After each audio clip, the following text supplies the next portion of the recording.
8 o'clock on the 8 dot. o'clock. Hey y'all, it's 8 o'clock. So we're here at the store, which you may recognize behind us, and we're on. You gotta lean this way. This way? Yeah, come on. And then we go your way. So that's what we've been doing for the past couple hour. So we were up on the Dragon, got to talking to Kamal. My cell phone jumped between time zones, which happens up here sometimes for whatever reason. It connects to some cell tower that's in Central Time, and it's like, oh, you got 6:30, we got time. And then it switched back, and it's like 7:30. Crap, we ain't gonna make it home.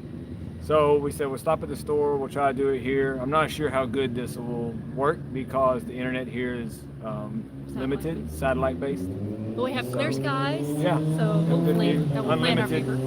Unlimited internet now, so hopefully that'll work. But this was Lori's first time sitting on this Ducati Scrambler that we picked up in Chicago last week. We left about this time. Hi Eric, hi Justin. Audio and video looks fine. Thank you. That's good to hear. Appreciate that. So Lori really hadn't had a chance to even sit on this bike. So today she came out, and it was down here at the store where I was fiddling with it, and I was leaving it in storage. So she rode it today for the first time, even sitting on it, and it's surprisingly different between the two. It's so weird how just handlebars being wider, foot pegs being wider, seats a little different. And it's 2 model years newer. Yeah. So it's it's, yeah, they changed a little bit with the throttle response on that one, and you can definitely tell a difference. Yeah, because I think there was a big complaint with the 2015 model was the throttle barrel was too aggressive, and when you rolled onto the throttle, it would sort of jerk, and it was, especially on tight stuff like the Dragon, it made it really hard to ride fast, or just to ride smooth, I should say. And so she didn't care for that, and this new one, or the newer model, they sort of gradually ramp up the throttle control so it's a little more smoother, yeah. And that it's was still different than the Japanese bikes. The twins taking a little getting used to. yeah, because they have so much torque and bottom end power. They really come on a lot harder and hit a lot harder when you get on the throttle versus the gradual power delivery of an inline 4. Yeah, it's more like a V8 versus a turbo V6 or something, the way that, or even turbo 4-cylinder, the way that the power comes on. So that's what we've been doing. Like last week, we kind of canceled out because we went up and picked that up in Chicago, and just a little advice for somebody that might be looking into buying an used bike through an auction company or something like that. I did this through Coparts, the main company, and they have an online website called Carbid Now or something like that. I used their online site, and I wouldn't really recommend it. There's a lot of fees involved, and there's some restrictions that they don't really tell you about until you've won the auction. And they're like, you can't come pick it up yourself. You have to have a commercial transport come do it, and which we had that arranged anyway. We were kind of leaning towards doing that anyway, but it's a good thing we hadn't planned on not spending that money, several $100s in transporting the bike. Plus they have fees and stuff that they tack on, and they're very aggressive with their daily rate for storage.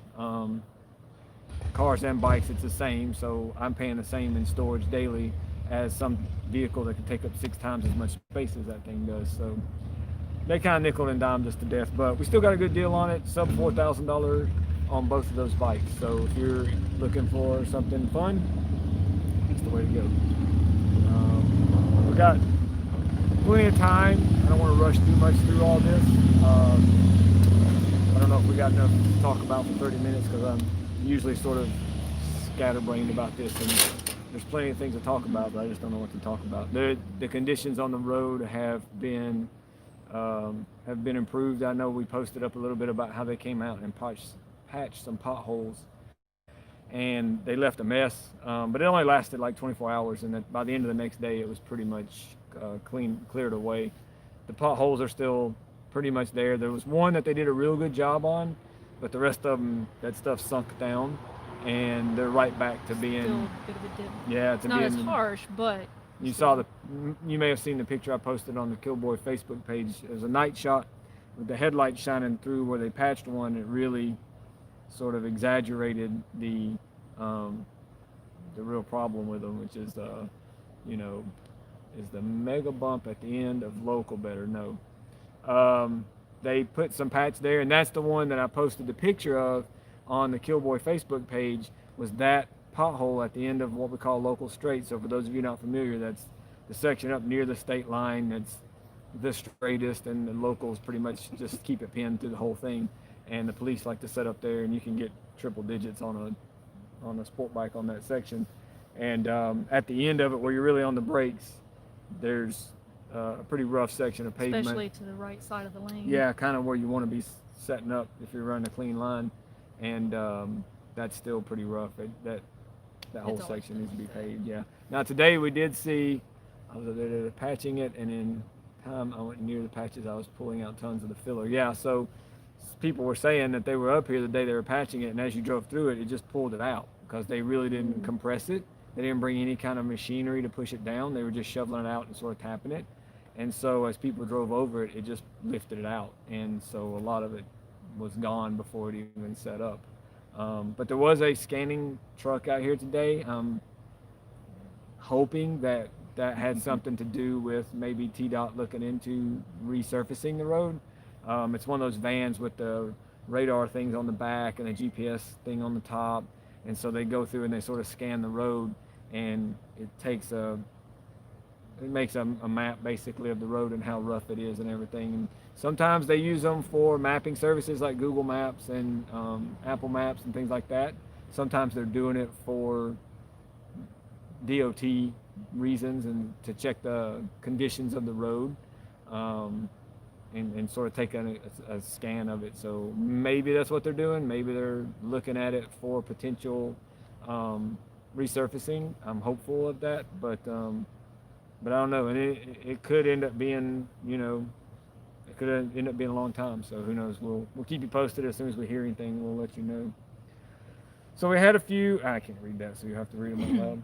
We had a few questions posted in this week's Q&A request and topics request, and then we got an email from last week, and there might have been a couple of comments in last week's request for questions that we'll have to scroll through those posts and see. So Lori, the lovely lady Lori, is going to read some stuff that got posted here. All right. So from Mikey, It's far away, so speak loud. So, Canadians being able to fly in again, he's wondering if there's some sort of discount on bike rentals. Maybe drop one off at the airport. I know that Wolf Creek does do airport pickups. And At what airports? Asheville, Knoxville. That's about it. I don't think they're doing Charlotte. It's a little bit too far away. So they'll do Asheville and Knoxville airports. They'll come out and pick up discounts. Everybody's struggling right now as it is to just stay in business. So I'm not counting on that. You can talk to them and see. It's not my place to say one way or the other about that. But they have freaking killer rates. I mean, $160 for 24 hours unlimited on a DRZ 400 SM. $100. Yeah. $100 for 24 hours on a Honda Grom, that's killer. And then they've got, everything up to BMW GS 1200s. So they have good rates on the rentals, I think, anyway. They could jack the prices up and then discount them back down to where they're at and game y'all. We could do the same thing with our photography. We've avoided doing that for a long time, so it just feels like it's kind of sleazy to jack the rates up and then bring the prices back down. It's just like, look, this is what we can get by and run the business on, and we're not going to play any games with it, but we can do discounts on digital downloads. We can't do them on prints because we don't get discounts to pass along. All right. So next is Josh McQuaid. I think I'm saying that right. Any projects being tinkered with other than the two sitting behind us? Yeah, those are probably going to take up a lot of our tinkering with free time. Yeah. These you know, I was just talking to some guys today. They were down at that 129 hub. We were filming a episode today of Scott Hayes underneath the car putting a new clutch in. Hey Scott, be careful, don't let things fall on your face, okay? Make sure you put your tires under the car so it falls on them and not you. Yeah, really. But I was down there at 129 hub today, and they had a couple of really cool custom Groms set out there by, dang it, I forget the name of that shop, that tuning shop. But we were talking about that, the ability to customize bikes, and that's what's really cool about these things is that we keep doing this. They're so easy to sort of like play around with and make them your own, and there's not many bikes you can do that. And the same thing with the Groms. So we'll be doing that for a while. We also, the Benelli, I pretty much ruined the new motor on, well, the new big bore kit on the Benelli. I didn't do a proper break-in, and I tried to take it to a dirt road, but I drove it to a dirt road, and I had to drive on the highway, which is like 55, 60 miles an hour not to get run over, and I smoked that motor. So Wheeler's got a two-stroke motor in his shop that was in the process of being rebuilt, and it's all new parts and everything. It's a little KX 125 motor, and we are going to try and we're going to put that in there. I mean, he can do it. We already sized it up, and it's like, oh, that looks like it'll work. So I think it's going to be a pretty easy swap. All you gotta do is tell Wheeler he can't do something. Oh yeah. And he's already backed up with projects as it is. But yeah, he's killer, and don't dare him to not do something. that's the plan. Yeah, is we've still got a Husqvarna 450 that he's in the midst of doing a motor rebuild on, and then we also have the Benelli, two-stroke conversion that I want to do, and it's going to be a KX 125, like I said. So that should give it enough juice that I'll be happy. But now that we got these, that's sort of on the back burner. We're not really it's not a priority anymore. yeah, it's not a priority to get the Benelli running. When it was the only bike running, and I wanted something to kind of run back and forth to the store, because I have to come out here every day and pick up photos from the guys, because they all live in Tennessee. We live in North Carolina, so the store's kind of in the middle. And so when they get done, they leave their photos here, and we come and pick them up. So I have to run up here every day from Robbinsville, which is like 30 minutes away. Might as well have hour something drive. fun. Yeah, so the Benelli was the idea was it was going to be my little run back and forth bike, but it ended up wasn't being fast enough. Yeah, well, it would go fast enough, but man, you just had to the whole time. It was just wide open. Yeah, 30 minutes, give or take. 10. What time of day it is and how many bugs are out and all that fun stuff. I'm driving along that freaking river between here and Robbinsville. If you've never done that this time of day, like bug 30, it is insane for like the next hour. You grow fur on the front of your helmet, your bike, your clothes. Can't even hardly your see, man. jacket. It'll be so crazy with bugs. Certain time of day that I have to stop once I get past the river part and just take a wet microfiber. I usually keep one like in a Ziploc bag under the seat or something whenever I'm riding, just because of that section of the road and how buggy it is. There's some freakiness going on over here with the bugs sound like rain in the car. Yeah, exactly. They sound like rain in the freaking motorcycle helmet too, man. They're just like So, poor things. next question is, how's the Forge Performance crew? They are trucking right along, staying busy, turning out work on some nice exotic cars. Yeah, they're doing Lambos now. Yeah, like the Audi R8 Yep. and the Lamborghini that, Yeah, the new Huracan. They both and it's orange. they share the same drivetrain, so they're doing stuff with Lamborghinis and Audi R8s now, along with the GTR stuff. And of course, they have their own. Go look on their Facebook page. They've been posting up some cool videos. I'm proud of them, because I used to be the one that was sort of like doing what I could for videos for them, but I just don't have a lot of time to be down there, even before. And now that I'm doing the Patreon thing with you guys and everything, we devote so much time to this that I don't have time. I've had a set of tires down there for the BRZ. Since May. Yeah, for months. I just haven't had time to go down there. It's got a crack in the header that I need to go have welded, and it's the best place to go do it is down there, but I haven't had time. So they're producing their own video content, and they're showing some really cool stuff about Their the custom builds. fabrication too. Yeah, and their custom stuff that they're doing. So check out their Facebook page and their YouTube page. They're posting up some cool info, but and their race car is still on track. I think they're taking it to an event next weekend or weekend after next. It's like 2,000 horsepower GTR running on ethanol, methanol mix, and drag car. Yeah, quarter mile. They ran a 7.29 in Florida with that car, and pretty sure it's got a 6 in it. It had several hundred more horsepower potential at that time, and we were running like ethanol only at that event. And if we can get it running right on methanol, it should be really good and really fast. All right. Details on the TV show that 129 Hub posted about. Yeah, today. So there was a film crew here that filmed the show, and I worked with them to sort of, set up the cameras and show them some potential angles, and then we put cameras on the yellow bike, little GoPros, and had them follow me, and I followed them and stuff and helped them film some of this. So the show is called Unknown Road.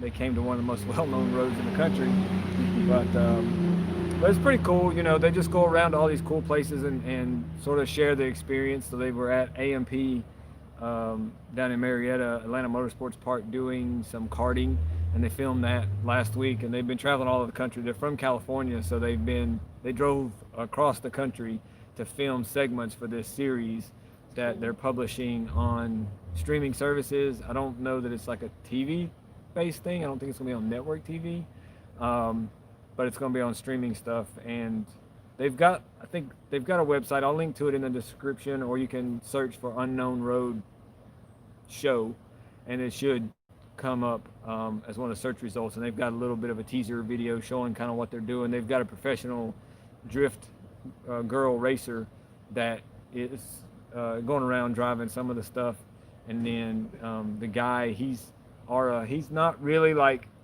super accustomed to fast driving. Like, he likes all this stuff and everything, but it's kind of this cool chemistry between them, because when she drives, he's like, he's not terribly comfortable with that kind of aggressive driving, I guess.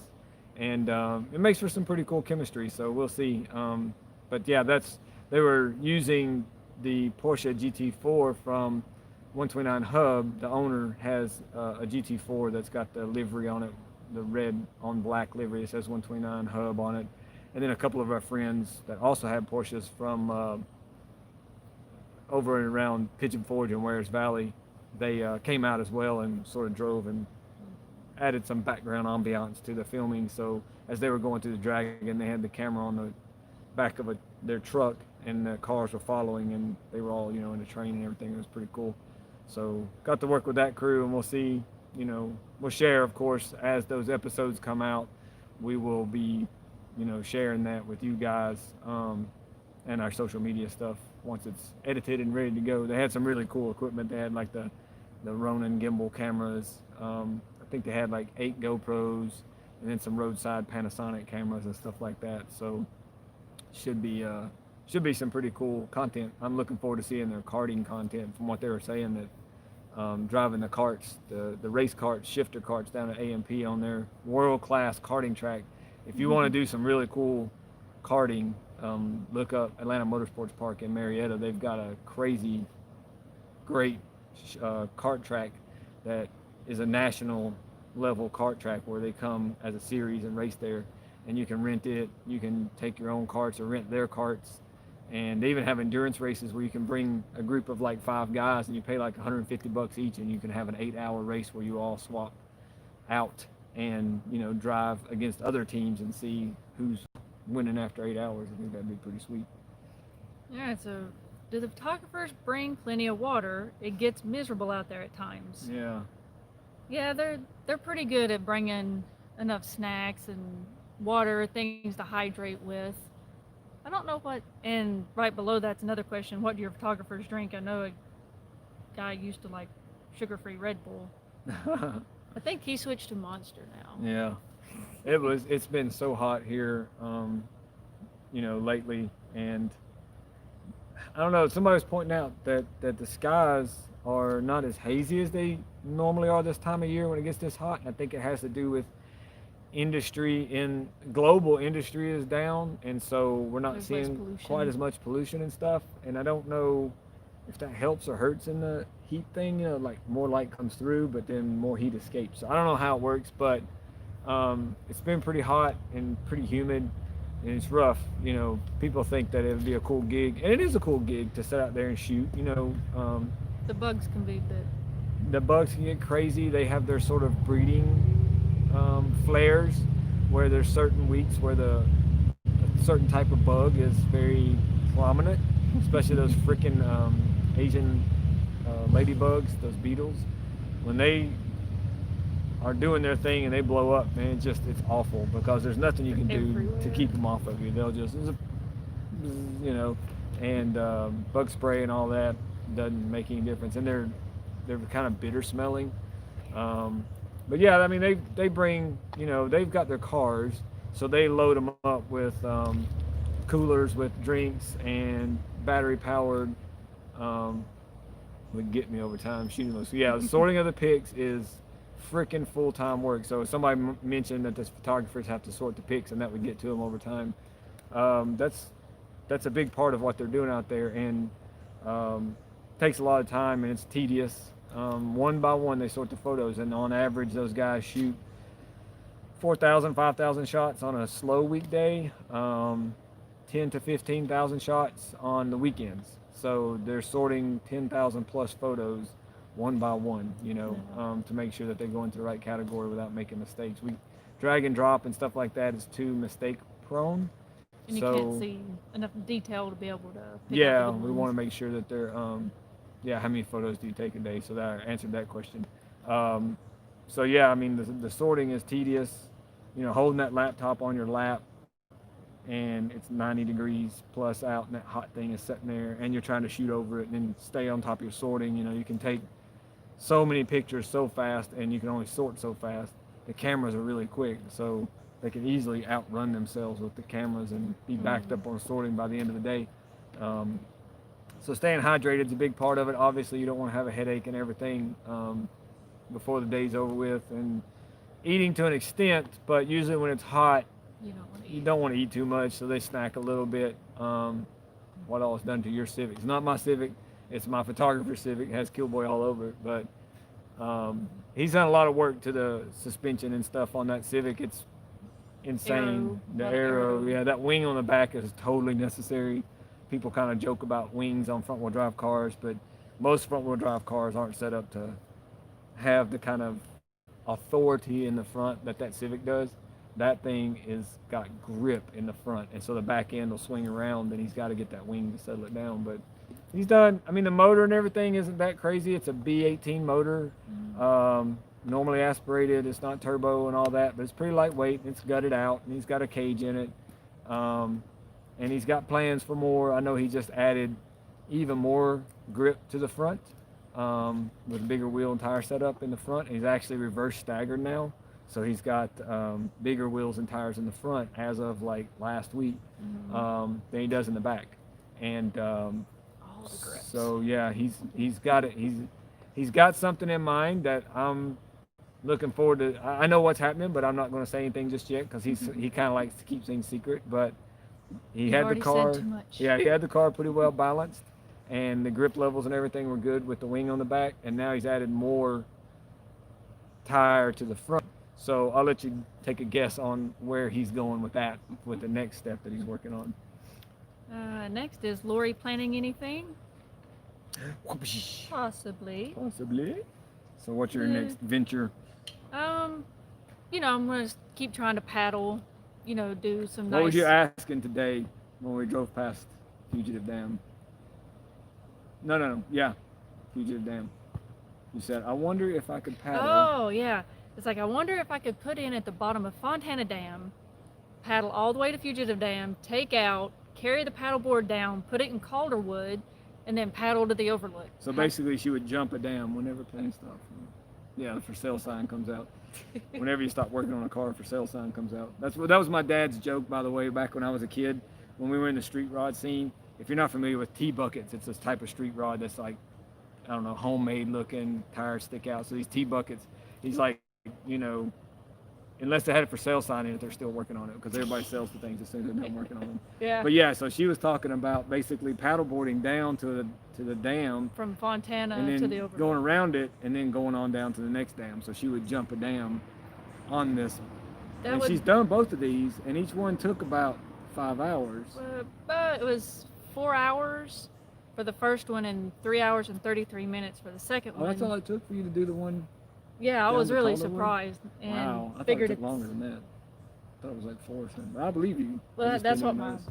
uh, I think I was I just think worrying so. so much because it was storming that day. It seemed like a long time. I kept like checking that map and checking the map and checking the map. I the was kind of thunder, freaking out. making sure that wasn't a bear. Yeah, coming there's for been a me. bear coming out here during the day. They Yeah, got the- pictures of him out there around Sarah's car during the day. Yeah, and standing next to People the were porta like- john, like, hey, Yeah, you empty? yeah, looking at the porta john. But yeah, the thunder, the storm was so bad that last solo trip that it was shaking the water when I was out in the So you water. could feel your board moving. Yeah, I could feel it like in the water. And we were gonna do a little video and show you guys. I think somebody had pointed out how they didn't think that those boards were as firm as they are. I really had no idea that an inflatable stand-up paddleboard would be as firm as they are. It's crazy. Like you have to inflate them. You only inflate them like 15 psi, but at like 8 to 10 psi, they become Pretty rigid. rigid. And it is crazy how rigid they are to be able to roll them up and put them in a backpack that's, well, they're bigger than that. They're about yay big, but still they compress down to the point I could carry them on a motorcycle. And it's a 10-foot long board. And when it's fully inflated, that thing is rigid. I'm Yeah. really impressed. I don't understand the physics behind how they do that. It's not just an empty bladder like a normal inflatable pool boy or whatever. It's got to have some kind of matrix foam. I don't know. I don't understand how they do it, but that It's just a sucker is real impressive. dense. And you can knock on, it's like plastic. dong, dong, dong. It's like a piece of wood. So we're going to make a video showing sort of how rigid those things get, because we had a couple people asking questions. And I think it's really interesting from a engineering perspective as a guy, how rigid an inflatable water device can get. Yeah. Whatever that thing is. They're But pretty yeah, what else impressive. you got planned? I keep interrupting. You shut up. So in the last week, kind of got it in the works to make a trip out west. Not riding. I'm gonna be going with one of my girlfriends, and we're gonna trailer the bikes out and do a little riding, hiking. Probably take the paddle boards, paddle a little bit, and I'm gonna, of course, take camera equipment with me and try to capture some of that, bring back for you guys. 'Cause I'm a little nervous. I haven't been camping in Yeah, actual real camping, like in a tent. a That's something that probably like 14 years. So you haven't done, and in that time you've also become more anxious and things like that. And so it's even though it doesn't seem like it's been that long, it's also difficult for her because mentally she's not as confident as she was 14 years ago. So she has to overcome some struggles and things like that. yeah, so it's going to be an adventure. But I'm really looking forward to it. I'll probably take this guy right here with yeah, me. that'll be a good one for off-road, on-road, playing around. Yeah, out there in the sand and everything. And the girl, my friend that I'm going with, she's not afraid to do a little bit of off-roading herself on her bike. And Hers, she got chunky tires and all, or just street tires? tires, and they're pretty narrow. Yeah. But she goes off-road on it and doesn't. Gravel and stuff like that is Yeah. not too bad.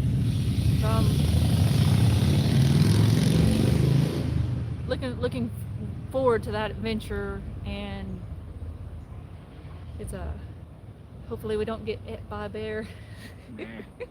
We got the friendly bears around here. You got to watch out for the bears around there. Yeah. I think that's probably about it for now. Just getting some more solo trips in. I still want to paddle over in Lake Fontana up to Proctor and Hazel Creek, see what I can find there. So I don't know if I'll do that this coming weekend. I'm trying to get in at least one paddling trip a week to keep my sanity in check. It's good for you. And we're going out Yeah. on the lakes on Thursdays with Esteban, our friend. Yeah. So on we the boat. posted up some pictures of that, but yeah, we'll be bringing more pictures from the lakes on Thursdays too. So can we see more Kill Girl merch at the store? We might have something in the works to have more merch available online. We're working with Patreon to have merch sales through them, and that will allow us to have more designs, more colors, because right now we have to keep everything in stock and make it all ourselves, and so we're kind of limited on our designs and things, so we want to be able to offer more colors and sizes and designs and things like that. We've got some ideas, so that's coming. Stay tuned. We'll be posting that up on the Patreon page especially. And Patreon takes care of the shipping and everything, so that allows us to not have to keep inventory at our place, which is very limited on space and everything. So yeah, we're going to do some more stuff with all the branding and some cool just overall designs that don't conflict with what they're doing with Tale of the Dragon merchandise as well. But they'll have phrases and things on them that I think you guys are going to like. You know, other roads in the area that we recommend to people to explore.